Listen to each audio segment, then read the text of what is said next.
Australie, où emprunter ses vêtements et résister à la fast fashion. Dans la boutique de Sarah Freeman, au cœur du Sydney commerçant, on n'achète pas de vêtements neufs, on emprunte des habits d'occasion.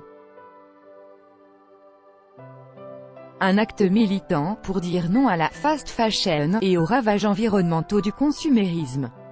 Choquée par la vitesse à laquelle ses compatriotes achetaient et jetaient, sans parfois les porter, des textiles de mauvaise qualité, Sarah Freeman a eu l'idée de convoquer dans le monde du textile le concept du prêt pour créer une close library, ou bibliothèque de vêtements. Aujourd'hui, on porte ces vêtements comme des préservatifs, dénonce cette passionnée du vintage dans sa boutique de Potts.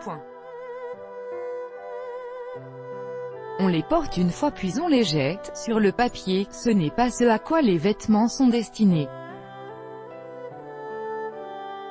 Mais dans les faits, ils sont aujourd'hui fabriqués de façon à tenir 6 lavages, ce qui est terrible, de mon point de vue, dit-elle. Entre 2000 et 2014, la production mondiale de vêtements a doublé et le nombre de vêtements achetés chaque année par les consommateurs a augmenté de 60%, selon le cabinet McKinsey. En cause notamment, la fast fashion, la mode en accéléré, peu chère et aux collections perpétuellement renouvelées. Son mode de consommation implique que des vêtements présentés lors de défilés se retrouvent désormais très rapidement sur les étals, à bas prix et facilement accessibles grâce au site internet. Ce modèle a fait la fortune de marques mondiales comme EH. Et la demande en vêtements en Australie est PER Capital, l'une des plus élevées au monde. Un récent sondage YouGov indiquait que près du quart des Australiens avaient jeté un vêtement porté une seule fois. Des vêtements triés par l'Association Saint-Vincent de Paul le 24 juillet 2018 à Sydney. Copyright AFP, Peter Parks. L'état d'esprit, dès le début, est que ce ne sont pas des produits de valeur qui méritent d'être conservés dans sa garde-robe, explique à l'AFP Alison Wilt, une experte des questions de mode durable à l'Université d'Australie méridionale.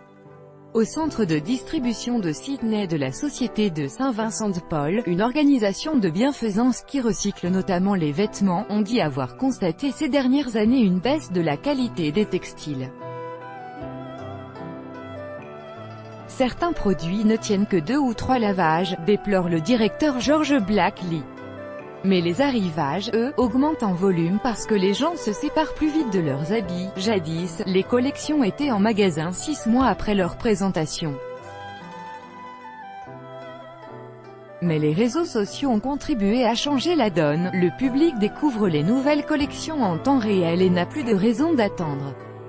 D'où la fast fashion, cette mode au renouvellement rapide. La frénésie consumériste qu'elle encourage interroge, d'un point de vue sociologique et psychologique, sur les motivations d'une société insatiable.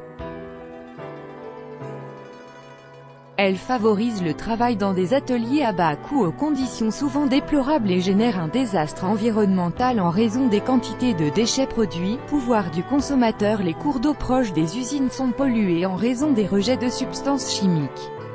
La destruction de tonnes de vêtements jetés consomme énergie et ressources. Même le lavage n'est pas durable, car les textiles rejettent dans le processus des microfibres qui terminent dans les océans. Une situation qui a été mise en exergue par la décision de la Chine, pour des motifs environnementaux, de fermer ses frontières à 24 catégories de déchets solides, dont certains plastiques, papier, mais aussi textiles. La fermeture de la poubelle chinoise a encouragé en Australie la recherche d'alternatives. Des vêtements d'occasion revendus dans une boutique de l'association de bienfaisance Saint-Vincent de Paul, le 24 juillet 2018 à Sydney. Copyright AFP, Peter Parks. À l'université Deakin de Melbourne, des chercheurs ont reçu des aides du géant H. Et les fabricants se montrent proactifs en faisant appel à des fibres naturelles, sachant que l'Australie est un grand producteur de laine et de coton de haute qualité, assure David Gilkey, directeur général de l'Australian Fashion Council, organisme de promotion du secteur de la mode australienne. Mais, estime-t-il, la balle est dans le camp du consommateur. Tant que les consommateurs demanderont des produits bon marché, les producteurs seront encouragés à fabriquer de façon moins durable, dit-il. Sarah Freeman est également convaincue de la capacité du consommateur à faire changer les choses s'il accepte l'emprunt de vêtements d'occasion de bonne qualité contre un abonnement mensuel modique. J'espère qu'il y aura une prise de conscience et que les gens feront l'effort de ne plus acheter de la fast fashion, dit-elle. Si nous arrêtons d'en demander, les fabricants arrêteront d'en produire, tous droits de reproduction et de représentation réservés. Copyright 2018, Agence France Presse.